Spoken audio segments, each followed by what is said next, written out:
আসসালামু আলাইকুম। আশা করি আপনারা সবাই ভালো আছেন এবং সুস্থ আছেন। এই ভিডিওতে আমি ১ম এ মার্কেটের আজকের অবস্থা নিয়ে কথা বলব। এরপরে ইনডেক্স মুভার, ৩ নম্বরে হচ্ছে টপ স্টক গেইনার এবং লুজার। ৪ নম্বরে হচ্ছে ডিএসইএক্স এবং মার্কেটের আগামীতের অবস্থা নিয়ে কথা বলব। সো সর্বশেষ আমি কথা বলব যে কেন অনেকগুলো স্টকে ডিভিডেন্ড দেওয়ার পরেও উপরে যায় নাই। চলুন শুরু করা যাক।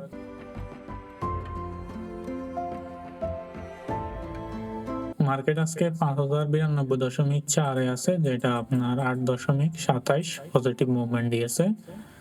টোটাল ট্রেড যদি দেখি, টোটাল ট্রেড হচ্ছে ১,৬৫,০০০, টোটাল ভ্যালু হচ্ছে ৫০৩.৬৬ কোটি।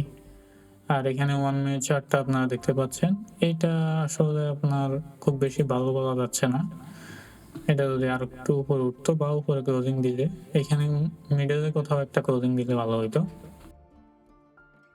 স্টকে যদি দেখেন, স্টকের মধ্যে হচ্ছে আপনার ১৭৫টা আপে আছে, ১৫৩টা ডাউনে, ৬৬টা আনচেঞ্জ অবস্থায় আছে। এটাকেও আমি খুব বেশি ভালো বলছি না, অনেকগুলোই ডাউনে আছে। আর ট্রেড ভ্যালু যদি আমরা দেখি, ট্রেড ভ্যালুতে ৫০ কোটি টাকা বৃদ্ধি পেয়েছে। আর এইখানে টোটাল ট্রেড ভ্যালু যদি দেখি, পার্সেন্টেজ ওয়াইজ ইঞ্জিনিয়ারিংয়ে হচ্ছে ১২.৯৯%, ব্যাংকে হচ্ছে ১২.২৩%, এরপরে ফার্মাসিউটিক্যাল এবং কেমিক্যাল ১১.৭৭%। এবার আমরা ইন্ডেক্স মুভারে চলে যাই। ইন্ডেক্স মুভারে সবার উপরে আছে বেক্সিমকো ফার্মা, এরপরে আছে আপনার স্কয়ার ফার্মা, এরপরে আছে সুমিত পাওয়ার। আর নেগেটিভে যদি যাই, নেগেটিভে আছে জিপি, এরপরে আইসিবি, এরপরে আছে ব্র্যাডবিসি। আর টপ স্টকে যদি যাই আমরা, টপ স্টকে আছে ফার্স্ট ফাইন্যান্স, এরপরে আছে দেশবন্ধু, এরপরে আছে আনোয়ার গ্যাস ব্যানিং। লুজারের মধ্যে আপনার স্টাইল ক্যাপ্ট, এর ২ নম্বরে আছে আপনার ফার কেমিক্যাল ইন্ডাস্ট্রি লিমিটেড, ৩ নম্বরে হচ্ছে নুরানি। এবার আমরা ডিএসইএক্স এ যাই।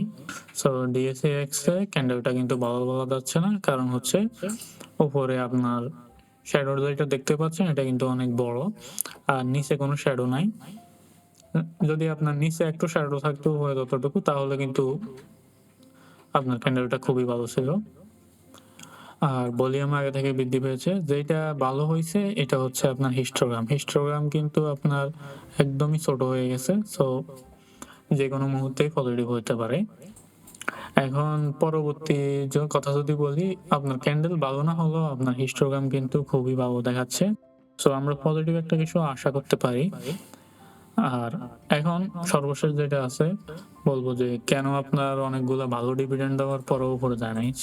ব্যাপারটা হচ্ছে কি, মার্কেট আসলে ডাউন ট্রেন্ডের দিকে যাচ্ছিল অনেক দিন থেকেই। মোটামুটি এখানে আপনার যদি হিস্টোগ্রামটা দেখেন, পজিটিভ আমরা লাস্ট দেখছি এখানে হিস্টোগ্রামের।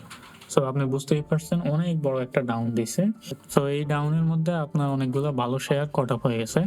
কট অফ বলতে আপনার ট্রেন্ডে যাচ্ছে তো যাচ্ছে, সবার সাথে এগুলো কমতেছে। এইটা আপনার কোনো সমস্যা না, এটা মার্কেট এখন যে জিনিসটা বাড়ে নাই, এখন এটা মার্কেট রিকভার হয়ে যাবে। যখন পজিটিভ দিকে আসবে তখন আপনার দেখবেন যে ওইগুলা দাম দিতেছে, ওইগুলার জায়গায় পৌঁছে যাচ্ছে। যদি আপনার স্টকে ভালো ডিভিডেন্ড দিয়ে থাকে, তখন আপনার দেখবেন যে ওই ডিভিশন অনুযায়ী একটা জায়গায় চলে গেছে ওই স্টকটা। আশা করি আপনি বুঝতে পারছেন। টেনশন করার কিছুই নেই। এমনটা ডাউন ট্রেন্ডের সময় অনেকবারই হয়, এবং এটা আপনি যদি আগের হিস্টোরি দেখেন তাও বুঝতে পারবেন। আশা করি আপনি বুঝতে পারছেন। আজ এ পর্যন্তই। ধন্যবাদ সবাইকে। আসসালামু আলাইকুম।